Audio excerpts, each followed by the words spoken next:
Perfecto. Bueno, entonces, retomando la audiencia, el tribunal emitirá un pronunciamiento en cuanto a la petición de la Fiscalía en orden a la imposición de la medida cautelar de prisión preventiva respecto a los imputados presentes. Y en primer término, y a propósito de lo alegado, en orden a la existencia o no de antecedentes para justificar la existencia de los delitos y además para presumir fundadamente la participación en calidad de autores, hacer presente que esta juez de garantía lo que le corresponde hacer, y siempre teniendo en consideración que nos encontramos en un escenario de medidas cautelares personales, debe hacer un juicio valorativo de probabilidad y no, evidentemente, la convicción más allá de todo duda razonable, que sí se exige al tribunal que conoce el fondo del asunto. Que entrando entonces derechamente a la concurrencia o no de del artículo 140 en sus letras A, B y C, en primer lugar, y respecto a lo que dice relación con el delito de amenaza del artículo 268 quinques del Código Penal, entiende esta juez que el Ministerio Público ha logrado aportar antecedentes que desde el punto de vista fáctico permiten establecer que ese día 6 de noviembre, alrededor de las 18 horas, 7 de los 8 imputados se reúnen en un edificio de la comuna de Las Condes, del cual salen alrededor de las 21 horas en dirección a la comuna de Providencia, específicamente en las cercanías del domicilio de la víctima, lugar en el cual estos se estacionan, uniéndose a ellos la imputada restante, y después de merodear el lugar se hace entrega una carta dirigida a la fiscal del Ministerio Público, doña Jimena Chong, a su hijo, y se retiran del lugar. Que la fiscal procede a abrir la carta en su domicilio y toma conocimiento del contenido de la misiva, que ya sus dichos han sido reproducidos varias veces durante esta audiencia.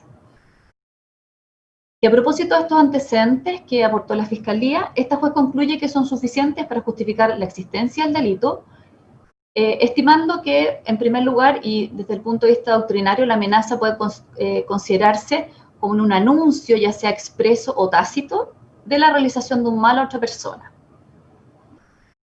Que además esta amenaza, en este caso en particular, se estima, y a propósito de todos los cuestionamientos que hizo la defensa, que es seria y verosímil, todo de acuerdo a las circunstancias concomitantes al hecho, pues en primer lugar el tribunal entiende que se trata de un acto planificado. Desconocemos obviamente cuáles fueron los objetivos de esa reunión previa, pero claramente permiten establecer que se trata de un hecho planificado, y que además el hecho de haberse dirigido personalmente al domicilio de la víctima, hacer entrega personal de esta misiva, son antecedentes que permiten entonces revestir a esta de la seriedad y verosimilitud, a diferencia, por ejemplo, de los casos en que estas amenazas son proferidas a través de redes sociales, en que mayoritariamente se hacen bajo nombres supuestos y no reales. Y que además esta es una amenaza condicional, ya que la amenaza exigida de manera velada en la misiva es aquella que dice relación con terminar con esta persecución penal que, a juicio de sus autores, por parte de la fiscal del Ministerio Público, es parcial. Por lo que la letra A del artículo 140, específicamente respecto del delito de amenaza, el tribunal la tiene por establecida. Que en cuanto a la participación de los imputados, el tribunal puede entender que estos mismos antecedentes sirven para presumir fundadamente su coautoría. Entiende que estos permiten establecer este concierto previo en orden a la comisión del delito y, por lo tanto, el dominio de todos ellos de los cursos causales del mismo. Por lo que también en cuanto a la letra B del artículo 140, esta juez entiende que son satisfechos lo requerido con los antecedentes aportados por el Ministerio Público. Pasando entonces al caso de la ley de las infracciones a la ley de control de armas.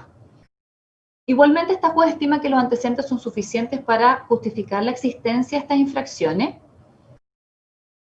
Esto efectivamente se genera a propósito de un hallazgo al tenor del artículo 215 del Código Procesal Penal, que en vinculación con lo alegado por la defensa en orden a si este fue oportuno o no. Esta juez estima que fue oportuno, pues tomando en consideración precisamente el mismo cuerpo legal, este legislador procesal penal en el artículo 130, al momento de regular la detención, indica que se entiende por tiempo inmediato, siendo aquel que no excede las 12 horas. Por lo que en este caso en particular, no habiéndose generado el aviso sino más allá de media hora, puede llevar hasta juez a concluir que este aviso cumplió con la exigencia del legislador en orden a haber sido inmediato al fiscal del Ministerio Público. Que es desde el punto de vista de lo alegado por la defensa también en cuanto a el ofrecimiento como antecedente a este preinforme,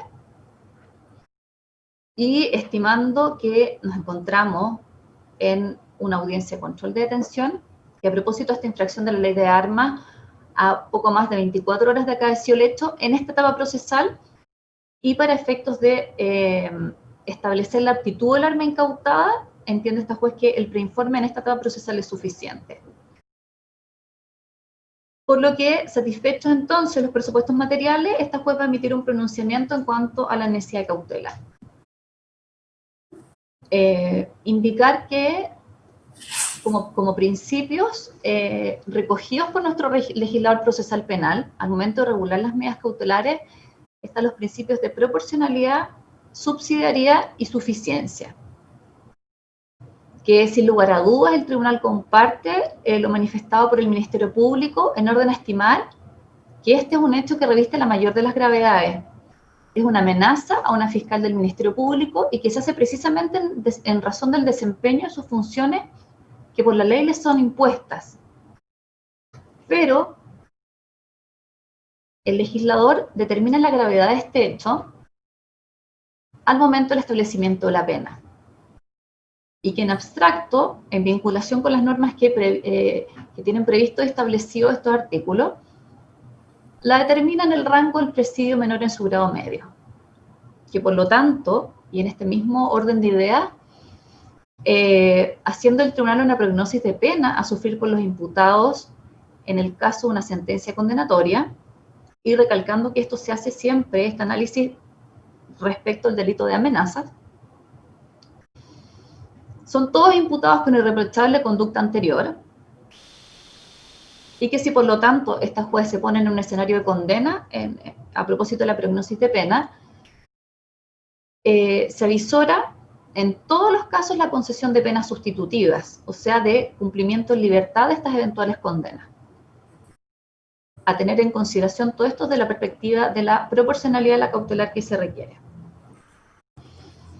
Que por otro lado, desde la perspectiva de la subsidiariedad y suficiencia, lo que debe hacer el tribunal es un análisis, pero comenzando por las cautelares del artículo 155 del Código Procesal Penal, estos cautelares en libertad. Y solo en el escenario que éstas sean insuficientes para el cumplimiento de los fines del procedimiento, optar por la cautelar de prisión preventiva. En esos términos se ha establecido nuestra legislación procesal penal. Y en esta etapa podemos estimar, podemos estimar como fines del procedimiento, por un lado, la vinculación de los imputados a los distintos actos del mismo y la protección de la misma, y la protección de la víctima. Fines que, a juicio de esta juez, y a propósito de todo lo que ya se ha analizado, pueden cumplirse con medidas de cautelares del artículo 155, apareciendo en esta etapa procesal y con estos antecedentes desproporcionada la medida cautelar de prisión preventiva. Eso es lo que dice en relación con el delito de amenaza. Distinto es el caso de las infracciones a la ley de armas.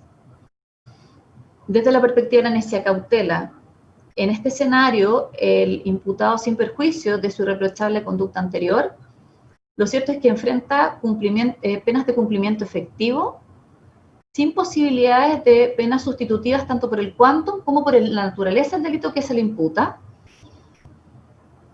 que el legislador en el 140 letra C establece en qué casos puede estimarse o no que la libertad del imputado constituye un peligro para la seguridad de la sociedad, y además de la gravedad de la pena asignada al delito, como ocurre en este caso, también está la cantidad de delitos que se imputan, que en el caso del imputado Martínez son 3 ilícitos, los dos delitos de la infracción a la ley de armas, como el delito de amenaza.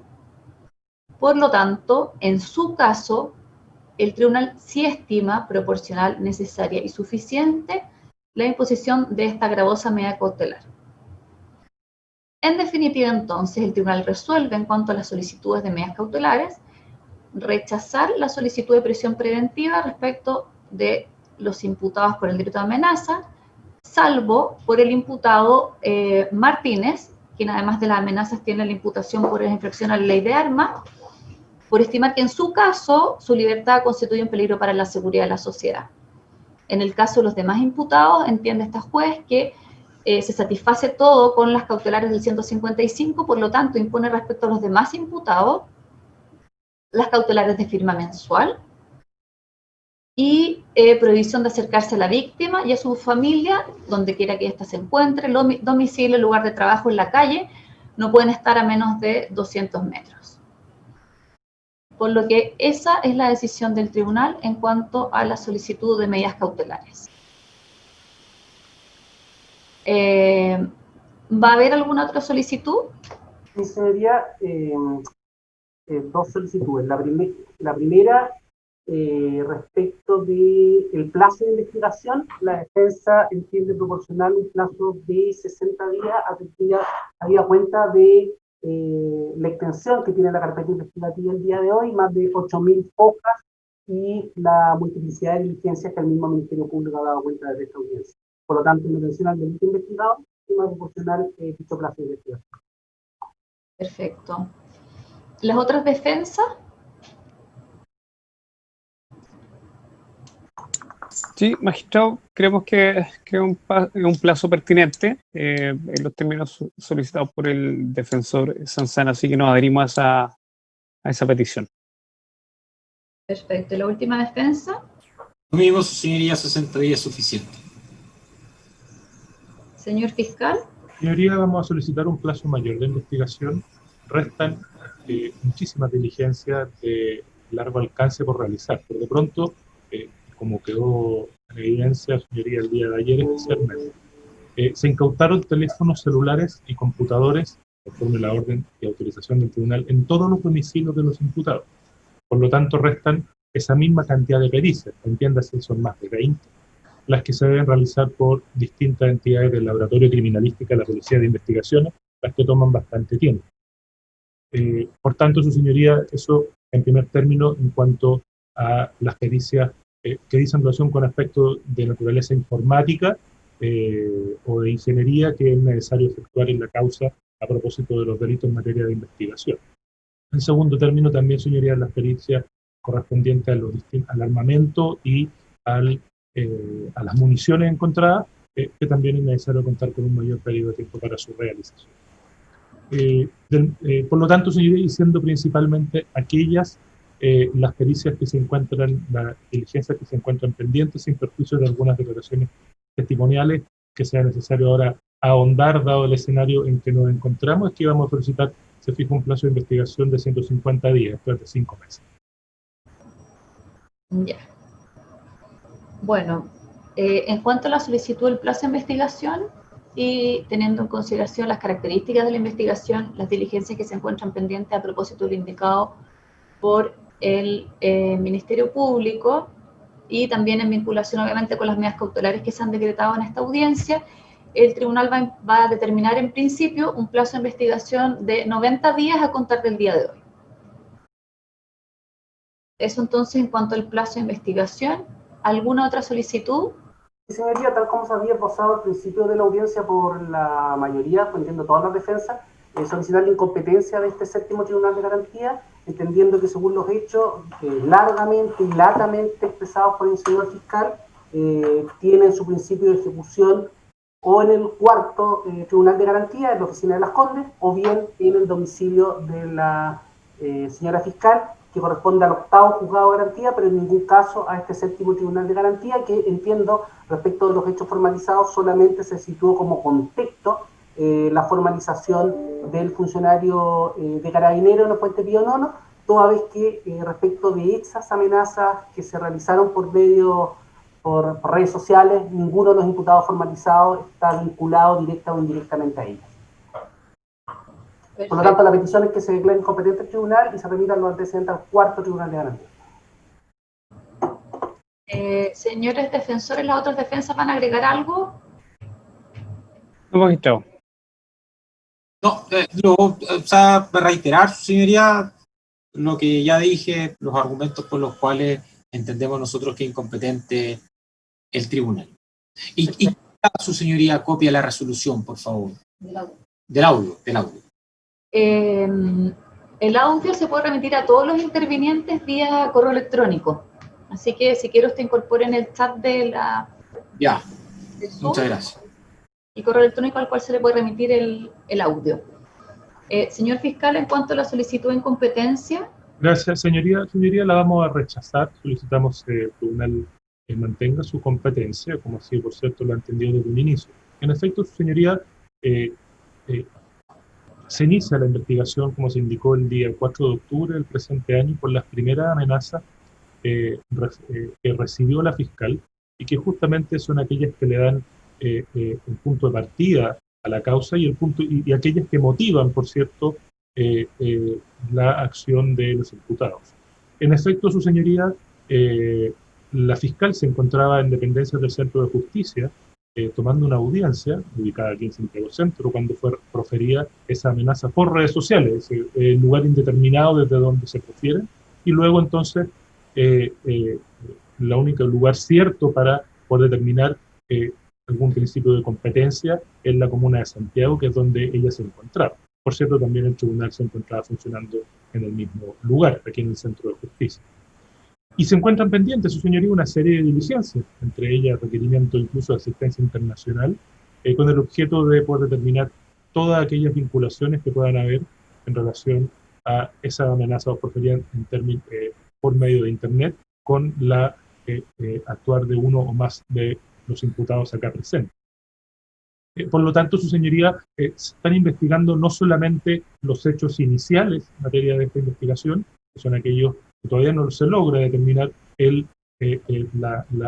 la autoría de los mismos, o sea, aquellas expresiones proferidas por Internet, pero lo cierto es que son justamente del mismo tipo y aludían al mismo lugar donde finalmente ocurrieron, esto es, en el domicilio de la fiscal ya referida en la comuna de Providencia.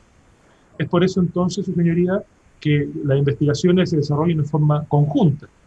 El primer hecho ocurrido, su señoría, tiene su ocurrencia, para la redundancia, en la comuna de Santiago. Por lo tanto, se nos regima en la norma, el artículo 159 del Código Orgánico, que la citó el defensor señor Contreras previamente, es justamente aquel el que determina la competencia cuando se investigan varios hechos por el Ministerio Público de forma agrupada, que podemos entender que está en la situación. Si dicho eso, entonces, su señoría, solicita se mantenga la competencia de este tribunal y se rechace la alegación de la defensa que han planteado. En cuanto a la competencia, entonces, esta juez, y teniendo en cuenta lo señalado por el Ministerio Público en orden a el motivo que originó, o el hecho que originó la presente investigación, que aún se encuentran muchas diligencias pendientes, y que procesalmente puede nuevamente renovarse este debate en cuanto a la competencia o no del tribunal, precisamente en la audiencia de preparación de juicio oral. En esta oportunidad, el tribunal va a rechazar la solicitud de incompetencia, sin perjuicio, obviamente, como ya señalé, de lo que se resuelve posteriormente con nuevos antecedentes que arrojen las diligencias investigativas que están pendientes. ¿Alguna otra solicitud? Sí, es una consulta, magistrado, pero entiendo que una vez terminada la audiencia respecto de la libertad de los imputados. Yo lo pregunto una vez que no forma parte de la audiencia. Perdón, no lo entendí muy bien, defensor. No, es una consulta, no forma parte de la audiencia. Ya, perfecto. Magistrado, Dígame. disculpe, la cautelar de firma, ¿en qué comisaría va a ser y a contar de cuándo? Sí, ahora les voy a indicar. Sí. Ya. Para precisar, en cuanto a la cautelar de firma mensual, se comenzará en el mes de diciembre, la primera semana, y el lugar que se determina es la primera comisaría de Santiago. Ahí deben realizar su firma. Eso en cuanto a esa cautelar. Y por lo tanto tenemos que remitir oficio al efecto. ¿Algo más? ¿Desde diciembre, magistrado? ¿Qué fecha? ¿Perdón? ¿Desde qué fecha? Ah, no, la primera semana. La primera semana de cada mes. La primera semana de diciembre y así de cada mes mientras dure la causa y no se les informe lo contrario. deben seguir con esta cautelar, como también la decretada en favor de la víctima. ¿Alguna otra petición? ¿No, señoría? No, señoría. Por esta parte. Perfecto, entonces se dispone el ingreso en prisión preventiva del imputado Martínez y la libertad de todos los demás imputados. Magistrado, respecto del señor Martínez, se solicita que en la prisión preventiva, en este caso por ser una causa de alta connotación pública, sea en la cárcel de alta seguridad para cautelar la indemnidad física de mi representante. En esos términos se va a remitir, por compartir la apreciación señalada por la defensa en orden a las características de esta causa, por lo que en esos términos se va a disponer la orden de ingreso, a menos que Gendarmería estime que corresponde otro lugar por motivo de clasificación, pero eso deberá ser informado al tribunal antes de tomar una decisión en definitiva de cambio de dependencia. Entonces, si nada más tienen que solicitar los intervinientes, se pone a término la audiencia. Hasta luego, muy buenas tardes a todos. Hasta luego, buenas tardes. Hasta luego. Bueno,